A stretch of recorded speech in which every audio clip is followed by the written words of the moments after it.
This is the Global Podcast Network, where executives and professionals connect, share, and inspire. Stay tuned for the conversations that drive success.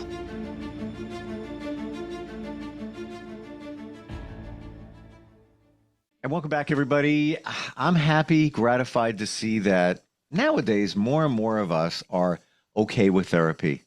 If you went back, let's say, I don't know, 20, 30 years, and you said to somebody, yeah, listen, I got to go talk to my therapist. Sometimes you'd be judged. If you said these two words, mental health, you would be judged. Now, people, it's like a badge of courage. Yeah, I'm talking to my therapist. Like, oh, good for you. Like you're taking care of yourself. Well, we're going to dig into that with a wonderful therapist and talk about the process and how that all goes. And she's there to help anybody in the state of Florida. Dr. Kay Rubin is on the program. How are you doing today?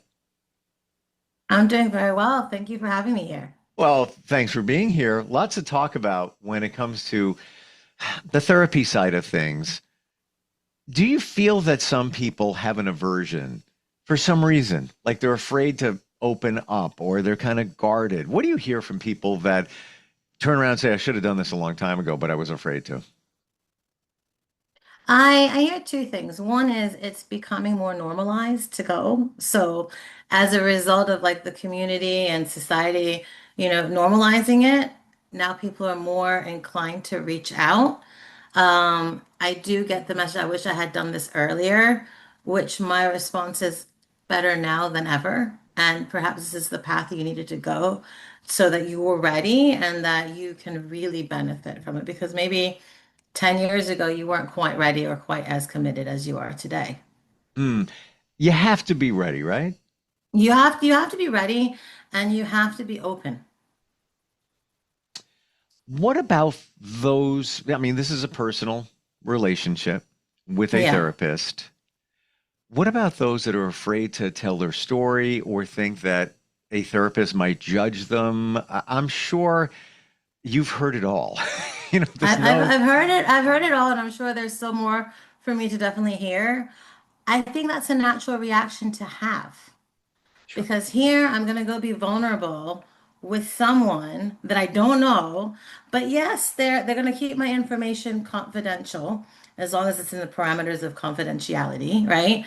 And I don't know them yet. So who do we feel most comfortable disclosing and being vulnerable with is people that we're comfortable with. And I may not feel that way within like the first 20 minutes, but maybe of a session, but maybe if I'm clicking, I'm going to feel the first session or I might feel the second session. But sometimes I get clients that said, I've been working with so and so and I wasn't feeling it. Mm. But after talking to you for like 20 minutes, I definitely want to work with you. And I definitely want to schedule another session after the first session. So it is about a comfort level and feeling like you can connect with this person, which definitely helps a person be more vulnerable and and more apt to benefit from the therapy.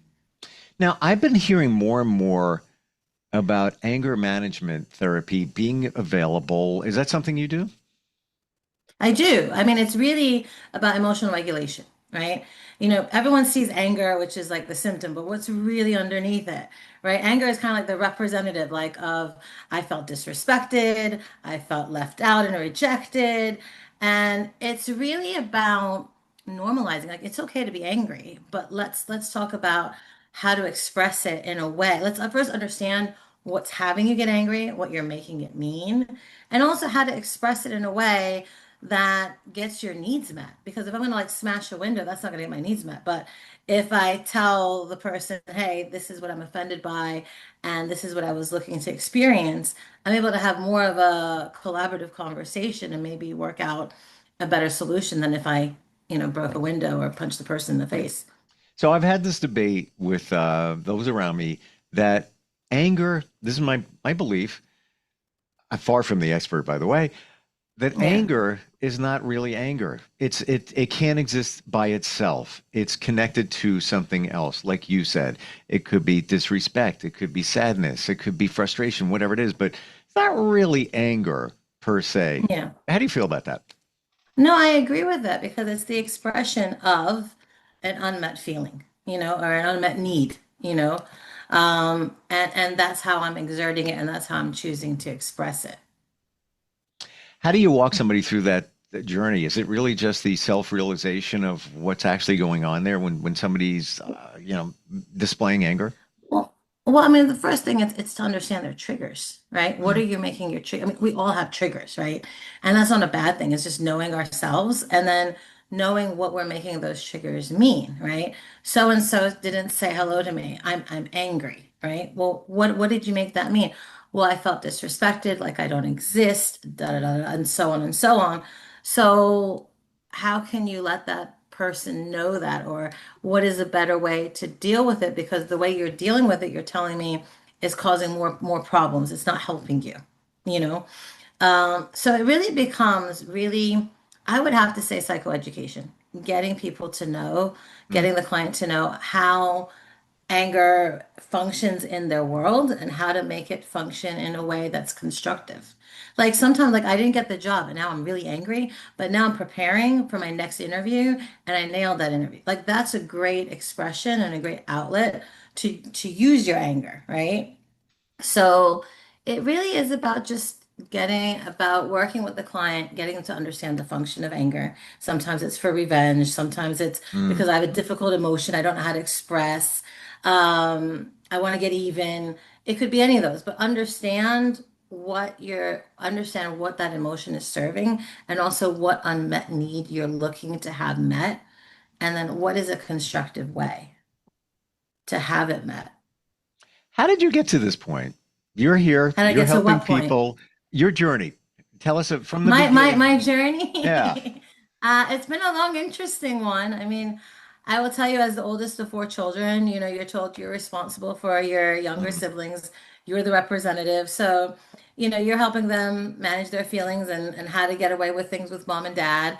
And then and then my Come job on, you were the one and with the fake ID. You had the fake yeah, I was the ID. one to fake ID.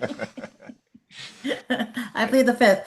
But no, it's you end up being in a helping role and you end up enjoying it. And at the same time, as a kid, my job was to turn those no's into yeses. So the seed was planted. You're such a psychologist. So I couldn't wait when I was in college to study psychology because Wow. I'm going to be the world's best therapist, right? In my head as a college student.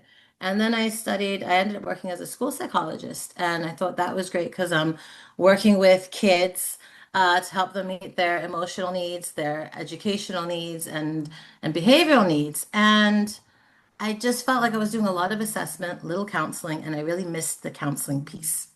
So then I ended up working for a community mental health clinic where I was driving to people's homes and doing counseling there. And then I got curious about teaching and working at college. And then I'm still a full-time professor teaching psychology. And I remember I had a student come to me and said, I really want to talk to you. And I said, okay. So we're talking, and I said, listen, I really need to refer you to the counseling department. So she went, and then she boomeranged right back to me a week later. I said, I sent you there. How come you want to speak to me? She says, I really was comfortable speaking with you. And I said, you know what? I think I really need to tap into working as a therapist along with being a psychology professor. So I said, let me apply to work in a group practice. I'm gonna give it 90 days. And if someone hires me, then I know it's meant to be. And if someone doesn't, then I know it's not. And I got hired and I was working in a group practice. And then it motivated me to start my own private practice because I really enjoy providing clarity to people, my clients. They come in, everything seems really complicated, and it is for some. But being able to simplify things, being able to process what's stressing them out, and being able to equip them with coping skills so that what seems unmanageable is now manageable. So it's kind of like you're clearing like this fog that's in front of them and Mm. and then seeing them prosper and grow and enjoying their life and their life satisfaction. So that's what keeps me going, and that's what I love about being a therapist. But that was my it wasn't a direct route, it was a scenic route that got me here. Do you do you do you have like the aha moments when you work with people from time to time where they I call it connecting the dots, like why you do what you do, And then you connect it to, well, that's, yeah, from my childhood. I didn't even realize that there, do you have those, sometimes your clients have those epiphanies? It goes both ways.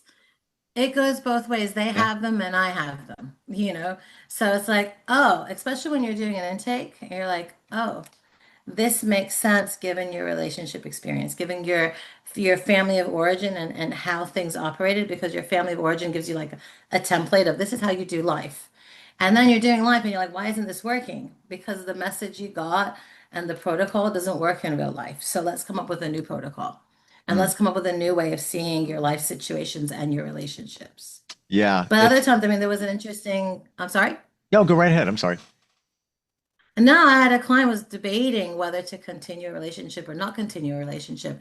And I said, are you enjoying they've been through a lot. And I said, are you enjoying it this far? They said, if I'm not enjoying it this level, then why would I want to continue? And I said, and they were able to connect the dots for themselves with just one simple question. I'm not the therapist, but people bounce. Maybe I'm an empath. I got that. I'm Yeah, well, sure that's a good start. it's good, and I'm sure you are times a million. And I recently said to somebody in a situation that you kind of described right there, I said, Yeah, "What's in it for you? What's in it for yeah, you?" And I don't mean that in a negative way. That I need it. This is me. I need something out of this relationship. But this person, the scale was so lopsided that yeah. they weren't really getting anything out of the relationship. Why are you doing it then? What's coming back for you? You're giving No, everything. 100%. And what is it costing you to be in that relationship? Not financial costs, but like emotional costs, time costs. And if this was to continue going this way, would you be happy with it? Or Mm. would you be resenting it and regretting it? You're great at asking those questions. Thank you. I'm a Seriously. very curious, thank you, thank you. I'm just a very curious person, and I was lucky to find a job that it matched. Right? And are you fascinated about the mind, relationships, all of that? I'm really fascinated by it because it explains so much. But like for me, relationships are I find the most interesting because it just takes like this much of a shift to make a relationship go well, or this much of a shift to make it not go well. Hmm. And it's interesting when I work with couples that, try saying it this way instead of that way. Look at the difference. Let's learn how to like compromise. Let's look at, constructive conflict resolution. Let's look at your values. Let's look at what's making your relationship work. Let's look at what's not making it work. So it's very interesting because it's like little shifts make such big changes that no one would think of it. It's my belief after being on a journey that if you're going to engage in a serious relationship, that you should go to therapy. Both of you should go to therapy, talk about it, figure it all out. Even start with love language. People don't do that. They don't put a lot of maybe stock in that, but I believe it's everything. Like, It does play a big part because love languages is how we express love, right? So if my love language is physical touch and yours is acts of service, and you keep doing acts of service, I'm never going to feel loved because it's like you're speaking a different language. right. It's almost like, you're going to give me a Home Depot card and hope that I'm going to be excited about it, but I'm not going to be excited about it because I could care less about building things. Right. Right. And it's challenging for men, many times because they might not show what the other person needs in terms of the love language, but they might be, just look what I did in the backyard. I built this, I did that. Look, I'm doing this for you. And Yeah. nothing. Could go But nowhere. until they're working with a third party like Right. me, where Right. I've had to explain, listen, she's showing you love by doing X, Y, Z. And your husband likes to experience love by physical touching, cuddling, but he's sleeping. I don't want to wake him up, so I made breakfast. That should count. So I told my client, ask him how he would feel if he's dead asleep and it's 5 in the morning because you're getting up to make breakfast, if you would give him a cuddle. And he says, that would be the world to me. Just do it, you know? Right. So it's sometimes it's a matter of having a therapist or a third party kind of be like the microphone or a speaking point Mm-hmm. to translate for each other so that there's Yep. more clarity in the relationship and how both of you contribute to the problems, contribute to the solutions, contribute to having a better connection with each other and more relationship satisfaction. And to your point, that one little change right there, waking him up at 5 o'clock in the morning, and like, oh my God, she cares. They could be together I for mean, 10 to years. them, it was life changing, Right, you know. right. What about anxiety? Big now, elevated levels ever since COVID, and then from what I'm understanding, it's still hanging pretty high. You know what I think? Anxiety's always been there, except now we're not trying to suppress it or pretend it doesn't exist, and now we're more comfortable talking about it, Hmm. especially with COVID. But anxiety to me is like a continuum, right? You've got healthy anxiety and unhealthy anxiety, right? And really, to me, it's, when we're anxious is when we tend to feel like we don't have control over a situation, right? We like to have some level of certainty. And when we don't, we're going to feel uneasy, right? And as a result, we're going to start feeling whether it's a real danger or perceived danger or imagined danger, we're in danger. So what do? We're either going to freeze, we're going to run, or we're going to fight against it, right? And for someone that's anxious, they tend to freeze and they tend to have like all these thoughts like ruminating and catastrophizing worst case scenario. And, just like anger management, with anxiety management, it's about knowing how to regulate your thoughts and feelings and really understanding what your anxiety is serving in this moment. And every thought that you have coming in is not always a rational one. It's one designed to have you think that you're being protected, like, oh my God, I better do X, Y, and Z. But maybe there isn't X, Y, and Z for you to do. Maybe things will be okay. And one of the things I do with my clients is I have them evaluate the credibility of their thoughts because your thoughts can go wild and then your anxiety goes up and then before you know it you're hyperventilating and you're freezing and you might even have a panic attack. But it's really with what I like to do with my clients is just equip them with understanding themselves and their emotions and how to manage them and just giving them tools. And for my clients that have anxiety, it's about understanding what their trigger is, what they're making it mean, and then really like evaluating the credibility of it. What evidence is there to say what you're feeling and thinking is accurate? And also, could there be other possibilities?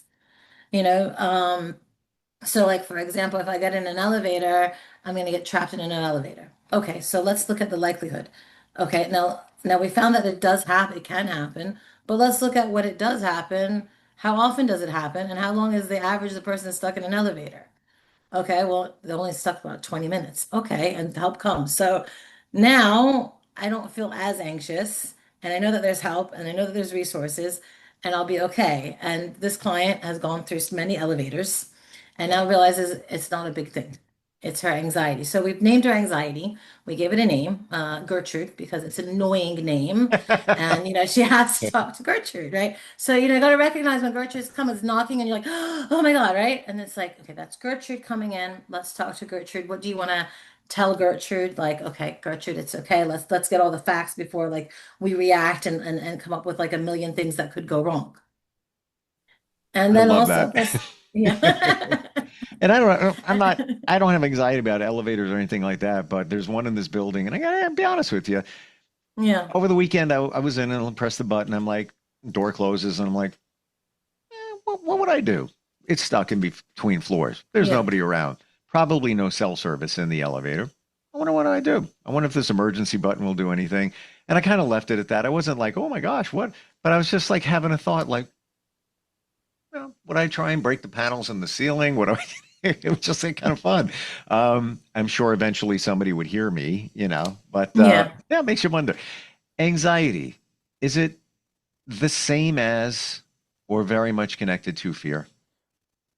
It is. I mean, your fear of failure, fear of something going wrong, fear of your desired outcome not happening, not getting something completed. But I think it's also important to realize that there's a healthy range and an unhealthy range of anxiety. We need anxiety because if we weren't anxious, we'd never get anything done, would we? I'm worried about that deadline. I'm Mm. worried about doing a good job. Like in some ways, it's a friend to us, and in some ways, it can be a sabotager to us if we don't manage it and we let our if we start catastrophizing. With that said, when like what is fear? And it's an acronym, and I get it. It's kind of played, but Yeah. it's so true. False evidence appearing real, right? The Yeah. fear. We worry about something that's not even there. What is fear? Usually the future. I don't know about you, but I And can't but tell you it the future. also plays in a role in I don't have certainty right now. And if I don't have certainty, I don't have control, right? Right. Right. And no wonder why I'm afraid. It's interesting that you had the false evidence appearing real. I had two others, which was face everything and run or face everything and rise. So it's Hmm. there's like so many different acronyms for one word. But that's, I used to have fears. But then I realized, what am I worrying about? Because it's not here. And it Yeah. probably might not even transpire anyway. And same thing a lot of times with anxiety. I feel that you're thinking about things that don't exist, really. You're making it up in your mind. I'm not minimizing anything for anybody, but it's almost like Yeah. fear that it's not here. It's not here, but it's about understanding what's triggering you and what you're making it mean. And then Right. asking yourself, is that what's really happening right now? Or could it be something else? Hmm. Is it Gertrude? Is it I Gertrude, right? love that. And how accurate is this fear that Gertrude is coming up with to have me worry, right? And also do I have the and also I've been through these situations before and I've managed to get out of them. But it's Right. really a matter of cultivating, your awareness about your anxiety and knowing and having good self-talk and being able to evaluate the credibility of your thoughts. But seeing it from a different angle, i.e., yours, where you talk somebody through it, and it's almost as if, like a TV show, you're a different camera angle. Oh, I didn't see it that way. Now that you bring that up, like you just said, Yeah. how many times, let's say it's somebody has anxiety about getting on a plane, right? Yeah. Understandable. You're in a tin can, 30,000 feet up. You have no control over really anything. You might not even Yeah. be able to use the bathroom, the lavatory, if the pilot says sit down and put on your seatbelt. Maybe some turbulence, but you present it in another way. Well, how many times does a plane crash? How many? Very rare compared to the amount of flights that take place every day. But that's not what we're worrying about when you're deep in that, anxiety rabbit hole. We're not When you, seeing when it. you, No, you're not seeing it because you're overwhelmed with emotion, right? Yeah. So Yeah. it is about diffusing it, right? And it might be about taking those deep breaths to physically de-escalate yourself so that you can benefit from the cognitive strategies, the self-talk. But also at the same time, it's about accepting that anxiety is here. It's okay. You know how to regulate it, and you have the tools to regulate it. And it's not a bad thing. It's just a thing. But when people try to get rid of anxiety, people try to get rid of anger, then they're more angry and they're more anxious, and it's creating like this dysfunctional cycle for them. You, I believe your superpower is I feel like I'm talking to a friend. You have all this clinical experience and everything behind you, but Yeah. it doesn't sound that way. We know it, but it doesn't sound that way. It sounds like you're talking to a friend. It really does. It's kind of cool. Maybe that's why my clients feel so comfortable with me. I think so. And Yeah. there's been times where I had a therapist back in the day, then some things presented themselves later in life, Yeah. and I got that same therapist again, and I realized this doesn't work. Like we're in a different place now, and I had to make some changes, but you're like a friend. It's really Oh, cool. thank you. Kay, how do we find you? If somebody's in Florida, going through, that's where you're licensed, going through some Yeah. challenges, how do they find you? They can either call me 954-947-0974. They can look me up on my website, www.clientcenteredcare.com, and by email, drk@clientcenteredcare.com. Love that name, client-centered care. It Yeah, shows. because you always go ahead. I'm No, sorry. no, you got. No, I was really proud of that name because I wanted to always have my clients feel it's always about them. And it's about making the approach fit them and have make them feel that their needs and are individualized and it's not cookie cutter. Right, right. And I don't, kudos to you for locking that name down as a .com. Like Seriously. Thank you. Very cool. It- Thank, it- thank you so much for being here today. Very comfortable talking with you and just, even the anxiety thing. I've yeah. always often heard that just because of COVID, it escalated it of all that uncertainty at that time, and it was still there. But you presented it in a different way that it's the same pretty much, but now we're talking about it, which I'm happy we are talking about it today and more. I'm happy we are talking about it too. I mean, one last thing I do with my clients that you can use for any problem, if I could share it, is I have them draw three circles and I have them look at the things that they can control, the things that they can influence, and the things that are out of their control. And oftentimes we get stuck on the things that are out of our control. But when they do this, they start saying, wow, there's more in control, more that I can influence. And it starts deflating the size of their anxiety. Very cool. I never heard of that. So I wanted to share that tip No, before we close I out. appreciate it, and looking forward if there's ever a chance we get together again. But I appreciate you being here today. Thank you. Thank you so much for having me, and I look forward to speaking with you again too. Thank This you. was a lot of fun. This is the Global Podcast Network, where executives and professionals connect, share, and inspire. Stay tuned for the conversations that drive success.